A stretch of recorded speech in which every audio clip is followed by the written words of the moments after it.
Hello my friends and welcome back. Thank you very much for being with me again today. Well, patience is a virtue. This article talks about, if you remember, I do, because I knew that was a lie. Talks about that plane crash in Russia of the entire Polish government's delegation that was coming towards Russia to commemorate slash commemorate an anniversary of an historical event. And it was the conditions, landing conditions in Russia were very bad because of the weather conditions, and the entire delegation was killed in the crash. The Poles immediately, because they love the Russians, pointed the fingers that the Russians hit it. The Russians destroyed it with a missile, they did this, they did that. And I had doubts because I know how much they love one another, and I knew that there was a tragedy. Let's start with that one. Either way. And now they come clean. After what? After 12 years.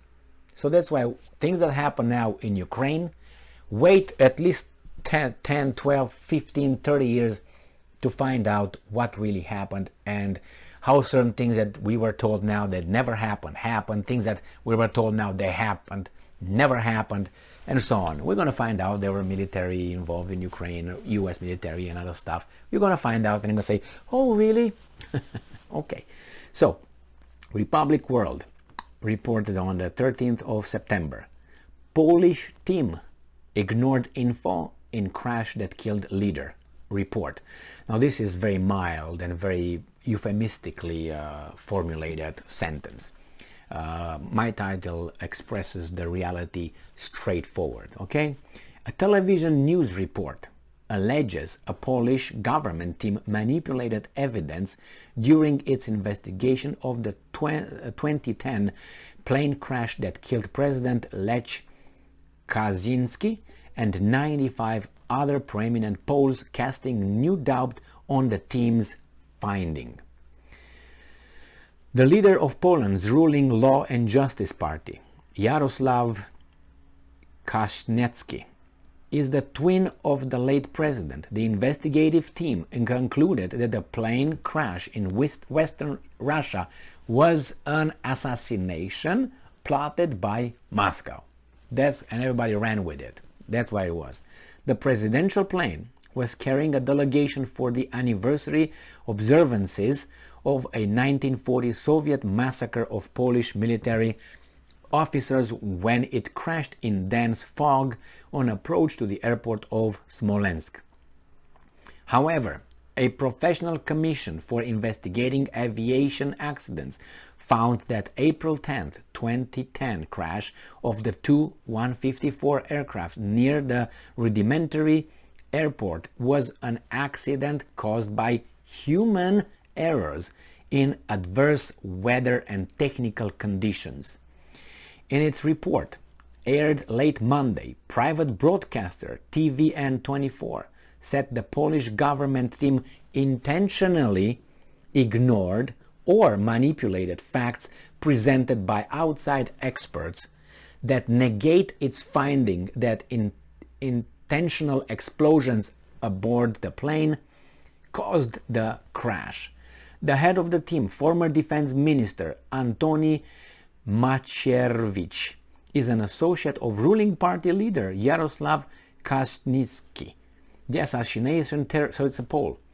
The assassination theory helps to consolidate the right-wing Law and Justice nationalistic base and is supported by Kaczyński.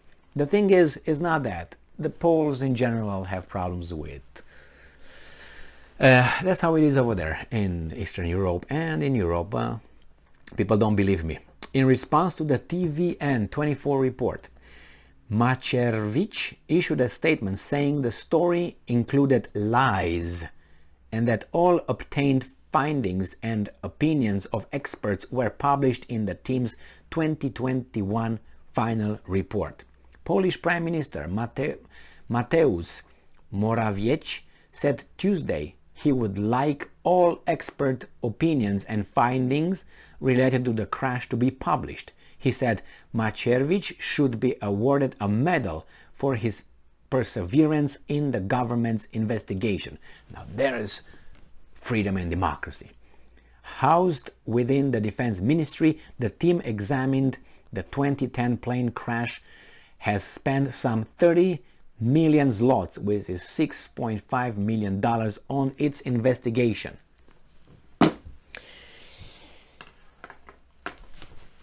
I did not rule out the Russians being so stupid, but I said, well, I don't think so. I mean, it's really, is this what, 1952, 1948? What is this, Stalin over there? Why would they do that? I mean, even if an accident happened, you will be blamed. Which they were. For what? For 11 years, right? And now we find out, wait a second, the team over there, the officials, the investigative personnel, the government lied, tampered with the evidence, ignored, or just simply lied, as this guy says over here. Yes, he deserves a medal if he's going to be still alive. But anyway, and it's not that it's about Russia and Poland, but this acts of courage, I don't know, should be rewarded with good things, by the way.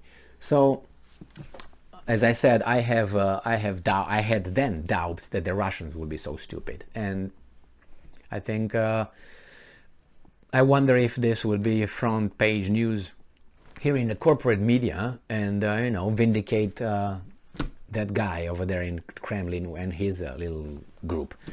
And as I said, we're going to find out what happened with the pure Ukrainians that now are painted as in Ukraine, that don't hit anybody, don't do anything, it's just they defending their country and unprovoked and all that. I can just fantasize. I use that word because of YouTube. Fantasize about what we might hear in about 10, 20, 30 years about this thing. We might hear that there were troops, foreign troops, on the territory of Ukraine fighting on Ukrainian side.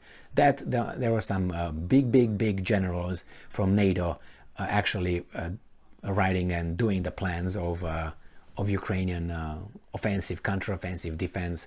We might find out that Zelensky was actually an agent of some kind of bureau, or these things are just the minimum, bare minimum. We can find out that actually the Ukrainians had a lot of weaponry before the Russians said, you know what, we got to stop this, otherwise these guys are a threat with NATO if they get, and so on. And we're going to find that. We can find all kind of secret pacts between and say, well, we're going to do this, we're going to do that against those guys, and we're going to find people who's going to come and say straight to our face, yeah man, Russia had to be destroyed.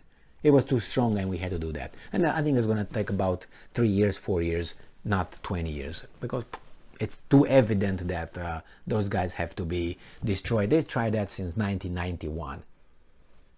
That's when they started, and they little by little worked towards it. And it was okay when Yeltsin was in charge.